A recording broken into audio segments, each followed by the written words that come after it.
ಕಾಯ್ದೆಯಾಗಿ ಪರಿವರ್ತನೆ ಆಗಿತ್ತು. ಅದು ಜಾರಿಯಾಗಿದ್ದು ಈಗ ಅಷ್ಟೇ. 5 ವರ್ಷದ ಹಿಂದೆಯೇ ಇದಕ್ಕೆ ತಯಾರಿ ಮಾಡಿ ಇಟ್ಕೊಂಡಿದ್ರು. ಹಾಗೆ ಅದ್ರ ಇನ್ನೂ ಹಿಂದಕ್ಕೆ ಹೋದರೆ ಈ ರೀತಿ ಮಾಡುವಂಥ ಯೋಜನೆ UPA 2 ಸರ್ಕಾರದಲ್ಲಿಯೂ ಸಹ, ಏನು ಕಾಂಗ್ರೆಸ್ ನೇತೃತ್ವದ UPA ಸರ್ಕಾರ ಇತ್ತು, ಆಗಲೂ ಸಹ ಕಾರ್ಮಿಕ ಕಾಯ್ದೆಗಳನ್ನು ರ್ಯಾಷನಲೈಸ್ ಮಾಡಬೇಕು ಅನ್ನೋ ಪ್ರಪೋಸಲ್ಲು ಇತ್ತು. ಅವರಿಂದ ಮಾಡೋಕ್ಕಾಗಲಿಲ್ಲ. ಅದು ಅಷ್ಟು ಪಾಪ್ಯುಲಿಸ್ಟಿಕ್ ಸರ್ಕಾರ ಆಗಿರಲಿಲ್ಲ, ಬಹುಮತ ಇರಲಿಲ್ಲ, ಅವರು ಮಾಡೋಕ್ಕೆ ಆಗಲಿಲ್ಲ. BJPಗೆ ಬಹುಮತ ಬಂತು, ಬಂಡವಾಳಗಾರರಿಂದ ಒತ್ತಡ ಬಂತು. 20ರಲ್ಲಿ ಎಲ್ಲ ಜನ ಮನೆಯಲ್ಲಿದ್ದಾಗ ಇದನ್ನು ಅವರು ತೊಗೊಂಡು ಬಂದರು. ಈಗ ಸಂದರ್ಭ ಬಿಹಾರದ ಚುನಾವಣೆದು ನೋಡಿದ ನಂತರ ಅವರಿಗೆ ಈಗ ಮಾಡ್ಬೋದು ಅಂತ ಅನಿಸಿತು, ಜಾರಿಗೆ ಅದನ್ನು ತಗೊಂಡು ಬಂದಿದ್ದಾರೆ. ಹಾಗೆ ರೈತರ ವಿರುದ್ಧನೂ ಸಹ ಕರಾಳ ಕಾಯ್ದೆಗಳನ್ನು ತಗೊಂಡು ಬಂದಿದ್ದರು. ರೈತರು ಅದನ್ನು ಆ ಕೋವಿಡ್ ಟೈಮಲ್ಲೇ ಫೈಟ್ ಮಾಡಿದ್ರಿಂದ ಅದನ್ನು ವಾಪಸ್ ತಗೊಳ್ಳೋದಕ್ಕೆ ಅದು ಸಾಧ್ಯ ಆಯಿತು ಆ ಟೈಮಲ್ಲಿ. ಸ್ನೇಹಿತರೆ, ನಾವು ಒಂದನ್ನು ಸ್ಪಷ್ಟವಾಗಿ ಅರ್ಥ ಮಾಡ್ಕೋಬೇಕು. ಸನ್ಮಾನ್ಯ ಮೋದಿಯವರು ನೋಡಿ, ಇವತ್ತು ಅಧಿಕಾರದಲ್ಲಿರ್ತಕ್ಕಂಥ BJP ಸರ್ಕಾರ ಏನಿದೆ ಕೇಂದ್ರದಲ್ಲಿ, ಅವರು ಪ್ರತಿ ಸಾರಿನೂ ಒಂದು ಹೊಸ ಕಾಯ್ದೆ ಜನ ಮೇಲೆ ದಾಳಿ ಮಾಡೋದಕ್ಕೆ ತರುವಾಗ ಅವರು ಸೈದ್ಧಾಂತಿಕ ವಿಚಾರವನ್ನು ಪ್ರತಿಪಾದನೆ ಮಾಡ್ತಾರೆ. ನಾವು ಇದನ್ನು ಮರಿಬಾರ್ದು. ನಾವು ಕೇವಲ ಈ ಕಾಯ್ದೆ ಹೋಗಲಿ, ಇದು ಹೋಗಿ ಅದು ಬರಲಿ, ಇವತ್ತಿಗೆ ಅದನ್ನು ಮಾತ್ರ ಮಾತಾಡೋಣ ಅಂದರೆ ಇದು ವರ್ಕೌಟ್ ಆಗೋದಿಲ್ಲ. ನಾವು ಸಹ ಸೈದ್ಧಾಂತಿಕ ವಿಚಾರಗಳನ್ನ ಮಾತಾಡ್ತಾನೆ ಇದನ್ನು ಫೈಟ್ ಮಾಡಬೇಕು.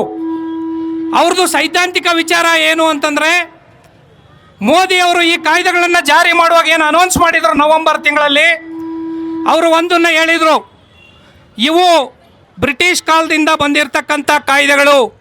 ಈ ಕಾಯ್ದೆಗಳಿಂದ ನಮ್ಮ ಜನಗಳಲ್ಲಿ ಬ್ರಿಟಿಷರ ಗುಲಾಮಗಿರಿ ಮೈಂಡ್ ಸೆಟ್ಟನ್ನು ಸೃಷ್ಟಿ ಮಾಡಿದೆ. ಹಾಗಾಗಿ ಈ ಕಾಯ್ದೆಗಳನ್ನ ತೆಗೆದಾಕಿ ನಾವು ಭಾರತೀಯರಿಗೆ ಅನುಕೂಲ ಆಗುವಂತಹ ಭಾರತೀಯ ಕಾನೂನುಗಳನ್ನ ತಗೊಂಡು ಬರ್ತೀವಿ ಅಂದರು. ಇದು ಕೇವಲ ಕಾನೂನಲ್ಲ ಸ್ನೇಹಿತರೆ, ಇದು ಒಂದು ವೈಚಾರಿಕ ವಿಷಯ. ಇದನ್ನು ನಾವು ಸ್ಪಷ್ಟವಾಗಿ ಅರ್ಥ ಮಾಡ್ಕೊಳ್ಬೇಕು. ಇಲ್ಲಿ ಬಂದಿದ್ದು ವಿಷಯ ಏನು ಅಂದರೆ, ಯಾವುದೇ ಕಾರ್ಮಿಕ ಕಾಯ್ದೆಗಳು ಬ್ರಿಟಿಷರಾಗಲಿ, ಈ ದೇಶದಲ್ಲಿ ಸುದೀರ್ಘ ಆಡಳಿತ ನಡೆದಂಥ ಕಾಂಗ್ರೆಸ್ ಆಗಲಿ ತಂದಂಥ ಕಾಯ್ದೆಗಳಲ್ಲ. ಇದು ಕಾರ್ಮಿಕರ ಹೋರಾಟದ ಪ್ರತಿಫಲವಾಗಿ ಬಂದಿರತಕ್ಕಂಥ ಕಾಯ್ದೆಗಳು. ಈ ಸತ್ಯನ ನಾವು ಮರಿಬಾರ್ದು. ಯಾರೂ ಪಾರ್ಲಿಮೆಂಟಲ್ಲಿ ಜನ ಪರವಾಗಿ ಇವತ್ತಿನವರೆಗೂ ಇಲ್ಲ, 70 ವರ್ಷದಲ್ಲಿ ಜನ ರಸ್ತೆಗಿಳಿದು ಹೋರಾಟ ಮಾಡಿದರು. ಹಾಗಾಗಿ ಈ ಕಾಯ್ದೆಗಳು ಬಂತು. ನಮ್ಮ ದೇಶದ ಜನಗಳಿಗೆ ಹೋರಾಟ ಮಾಡೋದಕ್ಕೆ, ವಿಶೇಷವಾಗಿ ಕಾರ್ಮಿಕರಿಗೆ, ಜಗತ್ತಿನಲ್ಲಿ ಒಂದು ಸೋವಿಯತ್ ಯೂನಿಯನ್ ಅಂತ ಇತ್ತು, ಕಾರ್ಮಿಕ ರಾಜ್ಯ ಇತ್ತು, ಕಾರ್ಮಿಕ ಸಮಾಜ ಇತ್ತು. ಅಂಥ ಒಂದು ಸಮಾಜದ ಸ್ಫೂರ್ತಿಯಿಂದ ಜನಗಳು ರಸ್ತೆಗಿಳಿದು ಹೋರಾಟ ಮಾಡ್ತಾ ಇದ್ರು. ಈ ಸರ್ಕಾರಗಳು ಜನ ಮತ್ತೆ ಅಂಥ ರಾಜ್ಯನ ಕೇಳ್ಬಿಡ್ತಾರೇನೋ ಅನ್ನೋ ಭಯದಲ್ಲಿ ಕಾರ್ಮಿಕರಿಗೆ ಸಣ್ಣ ಮಟ್ಟದ ಒಂದು ಅವ್ರ ಪರವಾಗಿರ್ತಕ್ಕಂಥ ಕಾಯ್ದೆಗಳನ್ನ ತಗೊಂಡು ಬಂದರು. ಸ್ನೇಹಿತರೆ, ಇದು ಕೇವಲ ಸ್ವಾತಂತ್ರ್ಯ ಭಾರತದಲ್ಲಿ ಆದದ್ದಲ್ಲ, ಸ್ವಾತಂತ್ರ್ಯ ಪೂರ್ವದಲ್ಲೂ ಸಹ ಈ ಕೆಲಸ ಭಗತ್ ಸಿಂಗ್ ಅವರು ಮಾಡಿದ್ದಾರೆ, ನೇತಾಜಿ ಸುಭಾಷ್ ಚಂದ್ರ ಬೋಸ್ ಅವರು ಮಾಡಿದ್ದಾರೆ.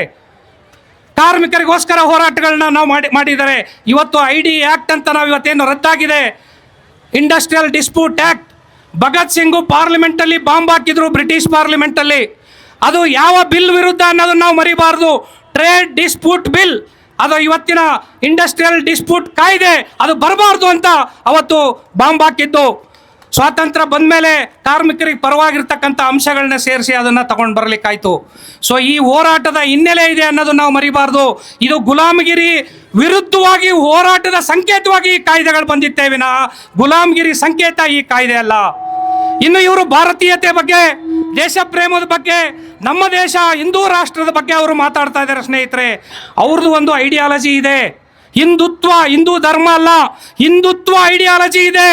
ಆ ಐಡಿಯಾಲಜಿ ಅದು ಏನು ಹೇಳುತ್ತೆ ಅಂತಂದರೆ, ಅಸಮಾನತೆನೇ ಶಾಶ್ವತ, ಅದನ್ನು ನಾವು ಒಪ್ಕೋಬೇಕು. ಯಾಕೆಂದರೆ 2000 ವರ್ಷ ವರ್ಣ ವ್ಯವಸ್ಥೆ ಎಲ್ಲ ಇತ್ತು. ಇದು ಶಾಶ್ವತ ಅಸಮಾನತೆಯನ್ನೇ ಪ್ರತಿಪಾದನೆ ಮಾಡುವಂಥ ಒಂದು ಐಡಿಯಾಲಜಿನ ಅವರು ಪ್ರತಿಪಾದನೆ ಮಾಡ್ತಾ ಇದ್ದಾರೆ. ಅದಕ್ಕೆ ಪೂರಕವಾಗಿ ಇದಿದೆ, ಅದು ನಮ್ಮ ದೇಶದ್ದು ಅಂತ ಹೇಳ್ತಾ ಇದ್ದಾರೆ. ಇದು ನಾವು ಮರಿಬಾರ್ದು ಸ್ನೇಹಿತರೆ. ಇಲ್ಲಿ ಕೇವಲ ಕಾರ್ಮಿಕ ಕಾಯ್ದೆಗಳಲ್ಲಿ ಮಾತ್ರ ಬದಲಾವಣೆ ಬರ್ತಾ ಇದೆ ಅಂತ ಅಂದ್ಕೊಂಡ್ರೆ ಇದು ತಪ್ಪು. ಶಿಕ್ಷಣದಲ್ಲಿ ಬದಲಾವಣೆ ಬರ್ತಾ ಇದೆ, ನ್ಯೂ ಎಜುಕೇಷನ್ ಪಾಲಿಸಿ ತಂದಿದ್ದಾರೆ, ಆರೋಗ್ಯ ಕ್ಷೇತ್ರ ಖಾಸಗಿ ಅವರಿಗೆ ವಹಿಸೋದಕ್ಕೆ ತಂದಿದ್ದಾರೆ, ರೈತರನ್ನ ಭೂಮಿಯನ್ನು ಕಸ್ಕೊಳ್ಳೋದಕ್ಕೆ ಕಾಯ್ದೆಗಳನ್ನ ತಂದಿದ್ದಾರೆ. ಇವು ವ್ಯವಸ್ಥಿತವಾಗಿ ನಡೀತಕ್ಕಂಥ ಒಂದು ಜನಗಳ ಮೇಲಿನ ದಾಳಿ. ಇದು ಬಂಡವಾಳಶಾಹಿಗಳ ಪರವಾಗಿ ಜನಗಳ ಮೇಲೆ ದಾಳಿ ನಡೆಸ್ತಾ ಇದ್ದಾರೆ. ಇದಕ್ಕೆ ಸರಿಯಾದ ವಿರೋಧ ಪಕ್ಷ ಪ್ರತಿರೋಧ ಒಡ್ತಾ ಇದೆ ಅಂದರೆ ಇದೆಲ್ಲ ಸುಳ್ಳು. ಅವರು ಅಧಿಕಾರಕ್ಕೋಸ್ಕರ ವಿರೋಧಿಸ್ತಾ ಇದ್ದಾರೆ ವಿನಃ ನೈಜವಾಗಿ ಮೂಲವಾಗಿ ಇವು ಯಾವ ಕಾಯ್ದೆಗಳ ವಿರುದ್ಧ ಅವರಿಲ್ಲ. ಇದಕ್ಕೆ ಜೀವಂತ ಸಾಕ್ಷಿ ನಮ್ಮ ಇವತ್ತು ರಾಜ್ಯ ಸರ್ಕಾರ. ಸ್ನೇಹಿತರೆ, ಒಂದು ನೀವು ನಿಮ್ಮ ಗಮನಕ್ಕೆ ನಾನು ತರ್ತಾ ಇದ್ದೀನಿ. ರಾಜ್ಯ ಸರ್ಕಾರ ಅಧಿಕಾರಕ್ಕೆ ಬರುವಾಗ ರೈತ ಕಾಯ್ದೆಗಳನ್ನು ವಾಪಸ್ ತೆಗಿತೀವಿ ಅಂದರು. ಕಾರ್ಮಿಕರದು 12 ಗಂಟೆ ದುಡಿಮೆಯನ್ನು ಹಿಂದೆ BJP ಅವರು ಮಾಡಿದ್ರು ನೋಟಿಫಿಕೇಶನ್ ಮೂಲಕ. ಅದನ್ನು ನಾವು ವಾಪಸ್ ತೆಗಿತೀವಿ ಅಂತ ಹೇಳಿದರು. ಅವರು ಬಂದ ಮೇಲೆ ನಾವು ಮಿನಿಮಮ್ ವೇಜನ್ನು ಜಾಸ್ತಿ ಮಾಡ್ತೀವಿ ಅಂತ 35,000 ರೂಪಾಯಿವರೆಗೂ ಮಾಡ್ತೀವಿ ಅಂತ ಅನೌನ್ಸ್ ಮಾಡಿದರು. ಕಾರ್ಮಿಕರಿಗೆ ಅನುಕೂಲವಾಗ್ತಕ್ಕಂಥ ಕಾರ್ಮಿಕ ನೀತಿ ತರ್ತೀವಿ ಅಂತ ಅನೌನ್ಸ್ ಮಾಡಿದರು. ಇವತ್ತು ಕಾರ್ಮಿಕ ಇಲಾಖೆಯಲ್ಲಿ ಪ್ರಚಾರ ಮಾಡ್ತಾ ಇದ್ದಾರೆ ಅದು ತರ್ತೀವಿ ಅಂತೇಳಿ. ಆದರೆ ಇವತ್ತು ಅವೆಲ್ಲ ಬ್ಯಾಕ್ ಹೋಗಿದೆ. ಮೊನ್ನೆ ಅವರ ಇಲಾಖೆ ಕಾರ್ಮಿಕ ಇಲಾಖೆ ಹೇಳುತ್ತೆ ಲೇಬರ್ ಕೋಡ್ ಬಂದಿರೋ ಹಿನ್ನೆಲೆಯಲ್ಲಿ ಇವ್ಯಾವುದು ನಾವು ತರೋಕ್ಕಾಗೋದಿಲ್ಲ ಅಂತ. ಅಂದರೆ ಈಗ ಲೇಬರ್ ಕೋಡ್ಗೆ ಅನುಗುಣವಾಗಿ ಅವರು ಬದಲಾವಣೆಗಳನ್ನು ಮಾಡ್ತಾರೆ. ಲೇಬರ್ ಕೋಡಲ್ಲಿ ಕನಿಷ್ಠ ವೇತನ ಇಂತಿಷ್ಟು ಕೊಡಬೇಕು ಅನ್ನೋ ಯಾವ ನಿಯಮಗಳು ಇಲ್ಲ. ಈಗ ಫ್ಲೋರ್ ವೇಜ್ ಅಂತ ಮಾಡಿದ್ದಾರೆ. ಯಾವುದೇ ಮಾನದಂಡ ಇಲ್ದಿರ್ತಕ್ಕಂಥ ಫ್ಲೋರ್ ವೇಜ್. ಅದು 178 ರೂಪಾಯಿ ಇವತ್ತು ಫ್ಲೋರ್ ವೇಜ್ ಕೇಂದ್ರ ಸರ್ಕಾರದ ಪ್ರಪೋಸಲ್. ಅದಕ್ಕಿಂತ ಜಾಸ್ತಿ ಕೊಟ್ಟರೆ ಮಿನಿಮಮ್ ವೇಜ್ ಕೊಡೋ ಅವಶ್ಯಕತೆ ಇಲ್ಲ ಅಂತ ಇವತ್ತಿನ ಲೇಬರ್ ಕೋಡ್ ಹೇಳುತ್ತೆ. ಹಾಗಾದರೆ ಈಗಿರೋ ಸಂಬಳಗಳು ಇನ್ನೂ 15 ವರ್ಷ ಹೆಚ್ಚಿಗೆ ಆಗೋದಿಲ್ಲ, ಆ ಸ್ಥಿತಿ ಇದೆ. ಸೊ ಇಂಥ ಪರಿಸ್ಥಿತಿನಲ್ಲಿ ನಾವು ಗಮನಿಸಬೇಕು. ಇವತ್ತು ನಿರೀಕ್ಷೆ ಏನಿತ್ತು ನಮ್ಮ ಜನಗಳದು, ದುಡಿಯೋ ಜನಗಳದು, ಆಶಾ ಕಾರ್ಯಕರ್ತೆಯರು ಕಳೆದ ಹಲವಾರು ವರ್ಷಗಳಿಂದ ಹೋರಾಟ ಮಾಡ್ತಾ ಇದ್ದಾರೆ. ಕನಿಷ್ಠ 10,000 ಆದರೂ ನಮಗೆ ಆಗುತ್ತೆ. ಈ ಲೇಬರ್ ಕೋಡಲ್ಲಿ ನಮ್ಮನ್ನು ಕಾರ್ಮಿಕರು ಅಂತ ಪರಿಗಣಿಸ್ತವೆ ಅನ್ನೋ ಒಂದು ನಿರೀಕ್ಷೆ ಇಟ್ಕೊಂಡಿದ್ರು. ಅಂಗನವಾಡಿಯವ್ರು ಇಟ್ಕೊಂಡಿದ್ರು, ಬಿಸಿ ಊಟದವ್ರು ಇಟ್ಕೊಂಡಿದ್ರು, ಹೊರಗುತ್ತಿಗೆ ನೌಕರರು ನಮ್ಮದು ಕಾಯಂ ಭಾಗ್ಯ ಮೋದಿ ಅಚ್ಚೆ ದಿನ ಹೆಸರಲ್ಲಿ ತರ್ಬೋದು ಕೋಡಲ್ಲಿ ಅಂದ್ಕೊಂಡಿದ್ರು. ಅವ್ರು ತಂದಿದ್ದದಲ್ಲ, ಪರ್ಮನೆಂಟ್ ಇರೋದನ್ನೇ ಕಿತ್ಬಿಸಾಕೋದನ್ನು ತಂದಿದ್ದಾರೆ. ಎಲ್ಲ ಫಿಕ್ಸ್ಡ್ ಟರ್ಮ್. ಈ ಕಾಯ್ದೆಗಳನ್ನು ಅವರು ತಗೊಂಡು ಬಂದಿದ್ದಾರೆ. ನಾವು ಈ ಹೋರಾಟ ಅನೌನ್ಸ್ ಮಾಡಿದ ಮೇಲೆ ಸುಪ್ರೀಂ ಕೋರ್ಟ್, ನಮ್ಮ ಇಲ್ಲಿ ಕಾರ್ಮಿಕ ಹಿರಿಯ ಮುಖಂಡರು ಹೇಳಿದರು, ಸುಪ್ರೀಂ ಕೋರ್ಟ್ ಭಾಳ ದುರಂತದ ವಿಷಯ. ಇಲ್ಲಿವರೆಗೂ ಮಾಲಕರನ್ನ ಒಳಗೆ ಸಪೋರ್ಟ್ ಮಾಡ್ತಾ ಇದ್ರು. ಈಗ ಅಧಿಕೃತವಾಗಿ ಯಾವುದು ಫ್ಯಾಕ್ಟ್ಗೆ ವಿರುದ್ಧವಾಗಿರ್ತಕ್ಕಂಥ ಹೇಳಿಕೆಗಳನ್ನು ಸುಪ್ರೀಂ ಕೋರ್ಟ್ ಒಂದು ಕೇಸ್ ಪ್ರಕರಣದಲ್ಲಿ ಅವರು ಹೇಳಿಕೆಯನ್ನು ಕೊಡ್ತಾರೆ. ಆ ಹೇಳಿಕೆ ಏನು ಅಂದರೆ ಫ್ಯಾಕ್ಚುಯಲ್ ರಿಪೋರ್ಟ್. ನಾನು ನಿಮಗೆ ಹೇಳೋದಕ್ಕೆ ಇಷ್ಟಪಡ್ತೀನಿ ಸ್ನೇಹಿತರೆ. ಕಾರ್ಮಿಕ ಸಂಘಟನೆಗಳ ಹೋರಾಟದಿಂದ ದೇಶದ ಪ್ರಗತಿ ಕುಂಠಿತ ಆಗಿದೆ ಅಂತ ಹೇಳ್ತಾರೆ. ವಾಸ್ತವದಲ್ಲಿ ನಾವು ಫ್ಯಾಕ್ಟ್ ಚೆಕ್ ಮಾಡಿ ನೋಡಿದರೆ ಇವ್ರು ಹೇಳ್ತಾ ಇರೋದು ಅಲ್ಲಿ ಕೂತ್ಕೊಂಡು ಅಪ್ಪಟ ಸುಳ್ಳು. ಆ ಸೀಟಿಗೆ ನಮಗೆ ಗೌರವ ಇದೆ, ಆದರೆ ಅವರು ಸುಳ್ಳನ್ನು ಹೇಳಿದರೆ ನಾವು ಖಂಡಿಸಬೇಕಾಗುತ್ತೆ. ಆ ಸುಳ್ಳನ್ನು ಹೇಳಿ ಹೋರಾಟನ ಹತ್ತಿಕ್ಕೋ ಪ್ರಯತ್ನ ಅವ್ರ ಮೂಲಕ ಮಾಡಿಸ್ತಾ ಇದ್ದಾರೆ. ಇದನ್ನು ನಾವು ಮರಿಬಾರ್ದು. ಅವರು ಏನು ಸುಳ್ಳು ಹೇಳಿದ್ದಾರೆ ಇವತ್ತು ವಾಸ್ತವ ಏನು ಅಂದರೆ 4 ಲಕ್ಷ, ಕಳೆದ 8 ವರ್ಷದಲ್ಲಿ 4 ಲಕ್ಷ ಕಂಪನಿಗಳು ಮುಚ್ಚಿ ಹೋಗಿದೆ. ಆ 4 ಲಕ್ಷ ಕಂಪನಿಗಳು ಮುಚ್ಚಿರೋದು ಅವರ ಫೈನಾನ್ಷಿಯಲ್ ಮಿಸ್ಮ್ಯಾನೇಜ್ಮೆಂಟ್ಲಿಂದ ಬ್ಯಾಂಕಿಗೆ ನಾಮ ಹಾಕಿ ಕಂಪನಿ ಮುಚ್ಚಿ ದೇಶ ಬಿಟ್ಟು ಓಡೋದ್ರಿಂದ ಈ 4 ಲಕ್ಷ ಕಂಪನಿಗಳು ಮುಚ್ಚಿ ಹೋಗಿದೆ. ಕೈಗಾರಿಕಾ ವಿವಾದ ಕಾರಣಕ್ಕೋಸ್ಕರ ಮುಚ್ಚಿರ್ತಕ್ಕಂಥದ್ದು ಕೇವಲ 100 ಕಂಪನಿಗಳು. ಅದು ಯೂನಿಯನ್, ಸೆಂಟ್ರಲ್ ಟ್ರೇಡ್ ಯೂನಿಯನ್ಗಳು ಇಲ್ಲದೆ ಇರೋ ಕಡೆ ಮುಚ್ಚಿರುವಂಥದ್ದು. ಈ ಸತ್ಯನೂ ನಾವು ಮರಿಬಾರ್ದು. ಸೊ ಇದು ಫ್ಯಾಕ್ಟ್. ಸರ್ಕಾರದ ಅಂಕಿಅಂಶ ಹೇಳ್ತಾ ಇರೋದು ಇನ್ನೂ ಒಂದು. ಈ ಹೇಳಿಕೆಯಿಂದ ಏನಾಗುತ್ತೆ ಯೋಚನೆ ಮಾಡಿ. ಈ ಬಂಡವಾಳಶಾಹಿಗಳ ಪರವಾದಂಥ ಸುಪ್ರೀಂ ಕೋರ್ಟೇ ಈ ಥರ ಹೇಳಿಕೆ ಕೊಟ್ಟರೆ ನಾಳೆ ಕೆಳಗಿನ ಹಂತದ ಎಲ್ಲ ಕೋರ್ಟ್ಗಳು ಅದೇ ಥರ ಯೋಚಿಸುತ್ತೆ. ನಾವು ನ್ಯಾಯಕ್ಕೋಸ್ಕರ ಕೋರ್ಟಿಗೆ ಹೋದರೆ ಗತಿ ಏನಾಗುತ್ತೆ ಜನಗಳದ್ದು ಯೋಚನೆ ಮಾಡಿ. ಸೊ ಈ ದೇಶದಲ್ಲಿ ಎಲ್ಲ ಈಗ ನ್ಯಾಯಾಂಗದ ಬಗ್ಗೆ ಏನು ಭ್ರಮೆ ಇತ್ತು ಅದು ಕಳಚಿ ಬಿದ್ದಿದೆ ಪರದೆ. ಸ್ನೇಹಿತರೆ, ಇಂಥ ಸಂದರ್ಭದಲ್ಲಿ ನಾವು ಒಂದನ್ನು ಅರ್ಥ ಮಾಡ್ಕೋಬೇಕು. ಈ ಬಂಡವಾಳಶಾಹಿಗಳ ಪ್ರಜಾತಂತ್ರ, ಬಂಡವಾಳಶಾಹಿಗಳ ಪಾರ್ಲಿಮೆಂಟ್ ಅನ್ನೋದ್ರೆ ಅದು ಜನಗಳಿಗೆ ನ್ಯಾಯ ಕೊಡೋದಕ್ಕಿಲ್ಲ. ಇವತ್ತೇನು ವಿರೋಧ ಪಕ್ಷಗಳು ಎಷ್ಟೇ ಕೂಗಾಡ್ಬೋದು ಅಧಿಕಾರಕ್ಕೋಸ್ಕರ, ನಮಗೆ ಅಂತಿಮವಾಗಿ ನಮಗೆ ಕೊಟ್ಟಿರೋ ಹಕ್ಕು ಏನು ಅಂತಂದರೆ ಬಂಡವಾಳಗಾರರನ್ನ ಸೇವೆ ಮಾಡೋದಕ್ಕೆ 5 ವರ್ಷಕ್ಕೆ ಒಬ್ಬರನ್ನ ಬದಲಾಯಿಸ್ಬೋದು ನಾವು. ಈ ಶೋಷಣೆ ಮಾಡುವಂತ ಪಾರ್ಟಿ ಬೇಡ, ಇನ್ನೊಂದು ಶೋಷಣೆ ಮಾಡುವಂತ ಪಾರ್ಟಿನ ಅಧಿಕಾರಕ್ಕೆ ಹಕ್ಕನ್ನು ಕೊಟ್ಟಿದ್ದಾರೆ ನಮಗೆ. ಇದು ಮಹಾನ್ ನಾಯಕ, ಕಾರ್ಮಿಕ ವರ್ಗದ ಮಹಾನ್ ನಾಯಕ ಲೆನಿನ್ ಅವರ ಹೇಳಿಕೆ ನಾನು ಹೇಳ್ತಾ ಇದ್ದೀನಿ. ಅಂತ ಅಧಿಕಾರ ಬಿಟ್ಟರೆ ಇನ್ನೇನೂ ಇಲ್ಲ. ಸೊ ಹಾಗಾಗಿ ತುಂಬಾ ಜನ, ನಾನು ಬೆಂಗಳೂರಲ್ಲಿ ಕೆಲವು ಲೀಡರ್ಸ್ ಮಾತಾಡಿದ್ರು ಅನ್ನೋದನ್ನ ಹೇಳಿ ಸ್ವಲ್ಪ ಬೇಸರನೇ ಆಯ್ತು. ಸ್ನೇಹಿತರೆ, ಇವತ್ತು ಬಂದಿರೋದನ್ನ ಫೈಟ್ ಮಾಡೋಣ. ದಯವಿಟ್ಟು ಹೇಳ್ತಾ ಇದ್ದೀನಿ, ಇವತ್ತು ಬಂದಿರೋದನ್ನ ಫೈಟ್ ಮಾಡ್ತೀವಿ ಅಂದ್ರೆ ನಾವು ಇನ್ನು ಹಿಂದಕ್ಕೆ ಹೋಗ್ತೀವಿ. ನಮಗೊಂದು ಗುರಿ ಇರಬೇಕು. ನಮಗೆ ಈ ಬಂಡವಾಳಶಾಹಿ ವ್ಯವಸ್ಥೆ ಇರೋವರೆಗೂ ಶೋಷಣೆ ಇರುತ್ತೆ ಅಂತ ಆದ್ರೆ ಅದನ್ನ ತೊಲಗಿಸೋ ಗುರಿ ನಮಗಿರಬೇಕು. ಹೊಸ ಸಮಾಜ ಕಟ್ಟೋ ಗುರಿ ಇರಬೇಕು. ಆ ಗುರಿ ಇಟ್ಟುಕೊಂಡು ಹೋರಾಟ ಮಾಡಿ ಸಮಾಜವಾದಿ ವ್ಯವಸ್ಥೆ ಎಸ್ಟಾಬ್ಲಿಷ್ ಮಾಡುವಂತ ಗುರಿ, ಕ್ರಾಂತಿಕಾರಿ ಗುರಿ ಇಲ್ಲ ಅಂತಂದ್ರೆ ಇವತ್ತಿನ ಸಮಸ್ಯೆ ಬಗೆಹರಿಸ್ಕೊಳಕ್ ಆಗೋದಿಲ್ಲ. ಆ ಗುರಿನಲ್ಲಿ ನಾವು ಹೋಗ್ಬೇಕು. ಇಲ್ಲ ಅಂತಂದ್ರೆ ಇವತ್ತಿನ ಬಗೆಹರಿಸ್ಕೊಳ್ಳೋಣ, ದೂರದ ಮಾತಾಡೋದು ಬೇಡ ಅಂದ್ರೆ ನಾವು ಜನಗಳಿಗೆ ಶಿಕ್ಷಣ ಕೊಟ್ಟಂಗ ಆಗೋದಿಲ್ಲ, ಹೊಸ ವಿಚಾರ ಕೊಟ್ಟಂಗ ಆಗೋದಿಲ್ಲ. ನಮ್ಮ ಶೋಷಕರು ಯಾರು ಫ್ಯಾಸಿಸ್ಟ್ಗಳಿದ್ದಾರೆ ಅವರು ನಿರ್ಭಯವಾಗಿ ಅವರ ವಿಚಾರಗಳನ್ನ ಹೇಳ್ತಾ ಇದ್ದಾರೆ. ನಾವು ಯಾಕೆ ಭಯ ಪಡಬೇಕು? ಕಾರ್ಮಿಕ ವರ್ಗದ ರಾಜ್ಯ ಸ್ಥಾಪನೆ ಮಾಡದೆ ಕಾರ್ಮಿಕರ ಗುರಿ ಆಗಬೇಕು. ಬಂಡವಾಳಶಾಹಿಗಳನ್ನ ಕಿತ್ತು ಬಿಸಾಕದೆ ಕಾರ್ಮಿಕ ವರ್ಗದ ಗುರಿ ಆಗಬೇಕು. ಸಮಾಜವಾದಿ ವ್ಯವಸ್ಥೆ ತರದೆ ಕಾರ್ಮಿಕ ವರ್ಗದ ಗುರಿ ಆಗ್ಬೇಕು. ಆ ದಾರಿನಲ್ಲಿ ನಡೆಯೋ ಪ್ರಕ್ರಿಯೆನಲ್ಲೇ ನಾವು ಇವೆಲ್ಲವನ್ನು ಫೈಟ್ ಮಾಡಬೇಕು, ಇವೆಲ್ಲವನ್ನು ಎದುರಿಸಬೇಕು. ಅವಾಗ ನಮಗೆ ಶಕ್ತಿ ಬರುತ್ತೆ. ಆ ಐಡಿಯಾಲಜಿಗೆ ನಾವು ಒಗ್ಗಬೇಕು. ಆ ಐಡಿಯಾಲಜಿಗೋಸ್ಕರ ನಾವು ಬದಲಾಗಬೇಕು.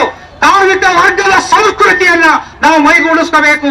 ಬಂಡವಾಳಶಾಹಿ ವರ್ಗದ ಸಂಸ್ಕೃತಿ ನಮ್ಮಲ್ಲಿ ಬರದೇ ಇರೋ ತರ ನಾವು ನೋಡ್ಕೋಬೇಕು. ಆ ಕ್ರಿಯೆ ನಡೆದ್ರೆ ಇದು ಬಂದಾಗುತ್ತೆ ಸ್ನೇಹಿತರೆ. ಇಲ್ಲ ಅಂತಂದ್ರೆ ನೀವು ಫ್ಯಾಕ್ಟರಿಗಳಲ್ಲಿ ಹೋರಾಟ ಮಾಡ್ತಾ ಇರ್ತೀರ ನೋಡಿ, ನೀವು ಎಷ್ಟೇ ಡಿಮ್ಯಾಂಡ್ ಹಾಕಿ, ಎಷ್ಟೇ ಕಾಗಕ್ಕಾಗ ಹೋಗ್ಬೇಕ ಚರ್ಚೆ ಮಾಡ್ಕೊಂಡಿರಿ, ಅದಕ್ಕಿಂತ ಹಿಂದೆ ಹೇಳ್ಕೊಂಡು ಹೋಗ್ತಾರೆ. ನಾವು ಮುಷ್ಕರ ಮಾಡೇ ಮಾಡಿವಿ ಅಂತ ತೀರ್ಮಾನ ಮಾಡಿ ಅವ್ರೊಂದ್ ಸ್ವಲ್ಪ ಮುಂದೆ ಬರ್ತಾರೆ. ಎಕ್ಸಾಕ್ಟ್ಲಿ ಪೊಲಿಟಿಕಲ್ ಮೂವ್ಮೆಂಟ್ ಇದೇ ತರನೇ, ರಾಜಕೀಯ ಹೋರಾಟನೂ ಇದೇನೆ. ನಮಗುರೇ ಸಮಾಜವಾದ ನಿಮ್ಮನ್ನು ಕಿತ್ತು ಬಿಸಾಕೋದು ಅಂತೇಳಿ ಅವ್ರಿಗೆ ಒಂದು ತೆಗಿತಾರೆ. ಆಯ್ತಪ್ಪ ಒಂದ್ ಸ್ವಲ್ಪ ಕೊಡ್ತೀವಿ ಅಂತಾರೆ. ಆ ಗುರಿಯನ್ನು ನಾವು ಬಿಡಬಾರ್ದು. ಆ ನಿಟ್ಟಿನಲ್ಲಿ ಹೋರಾಟಗಳನ್ನ ನಾವು ಕಟ್ಟಿದ್ರೆ ಖಂಡಿತವಾಗಿಯೂ ಸಹ ಯಶಸ್ಸನ್ನು ನಾವು ಕಾಣ್ತಾ ಇದೀವಿ ಸ್ನೇಹಿತರೆ. ಇವತ್ತು ಶಿಕ್ಷಣದಲ್ಲಿ ಎಷ್ಟೋ ಹೊಸ ತಲೆಮಾರು ಇನ್ನೂ ಶಿಕ್ಷಣ ತಗೊಂಡಿಲ್ಲ ನಮ್ಮ ಸಮಾಜದಲ್ಲಿ. ಹಳ್ಳಿಗಳಲ್ಲಿ ಇನ್ನೂ ಸಹ ಅಸ್ಪೃಶ್ಯತೆ ಆಚರಣೆಯಲ್ಲಿ ನಾವು ನೋಡ್ತಾ ಇದೀವಿ. ಇವತ್ತು ಇಂಥ ಸಂದರ್ಭದಲ್ಲಿ ನಮ್ಮ ರಾಜ್ಯ ಸರ್ಕಾರ 40,000 ಶಾಲೆಗಳನ್ನ ಮುಚ್ಚೋದಕ್ಕೆ ಯೋಜನೆ ಹಾಕಿದೆ. 40,000 ಶಾಲೆಗಳು, ಕೇವಲ 6,000 ಶಾಲೆ ಮಾತ್ರ ಉಳಿಸ್ತಾರಂತೆ, 40,000 ಶಾಲೆ ಮುಚ್ಚುತ್ತಾ ಇರಂತೆ. ಇದು NEP ಯ ಒಂದು ಭಾಗ. ಇವರು NEP ನ ವಿರೋಧಿಸ್ತೀವಿ ಅಂತ ಬಂದ್ರು. ಇದು ಕಾರ್ಮಿಕರಿಗೆ ಬಹಳ ಮುಖ್ಯ. ಯಾಕೆ ಅಂತಂದ್ರೆ ನಾಳೆ ಶಿಕ್ಷಣ ಖಾಸಗೀಕರಣ ಆದ್ರೆ ನಮ್ಮ ಮಕ್ಕಳು ಹೋಗೋದಲ್ಲ ಸರ್ಕಾರಿ ಶಾಲೆಗೆ. ಈ ದುಡ್ಡಲ್ಲಿ ಸಂಬಳನೂ ಜಾಸ್ತಿ ಬರಲ್ಲ, ಶಿಕ್ಷಣ ಎಲ್ಲಿಂದ ಕೊಡಿಸ್ತೀವಿ? ಅವರು ಅನಕ್ಷರಸ್ಥರಾಗ್ತಾರೆ. ಹಾಗಾಗಿ ಇದನ್ನ ನಾವು ಫೈಟ್ ಮಾಡ್ಬೇಕಾಗತ್ತೆ. 40,000 ಮುಚ್ಚೋದು ಅಂದ್ರೆ ಏನು? ರಾಜ್ಯ ಸರ್ಕಾರ ಇದನ್ನ ಒಪ್ಪಿಕೊಂಡು ಮಾಡ್ತಾ ಇದೆ. ಲಜ್ಜೆಗಟ್ಬಿಟ್ಟು ಮಾಡಲ್ಲ ಅಂತ ಹೇಳ್ತಾ ಇದೆ. ಅಧಿಕೃತವಾಗಿ ಆದೇಶಗಳನ್ನ ಹೊರಡಿಸ್ತಾರೆ. ಇದು ಕ್ರಿಯೆ ನಡೀತಾ ಇದೆ ಸ್ನೇಹಿತರೆ. ಸೊ ಇಂಥ ಒಂದು ತುಂಬಾ ಕೆಟ್ಟ ಕಾಲದಲ್ಲಿದ್ದೀವಿ. ಇಲ್ಲಿ ಬಿಜೆಪಿ ಕಾಂಗ್ರೆಸ್ ಈ ತರ ವಿನಾಯಿತಿ ಕೊಟ್ಟು ನಾವು ನೋಡಬಾರದು.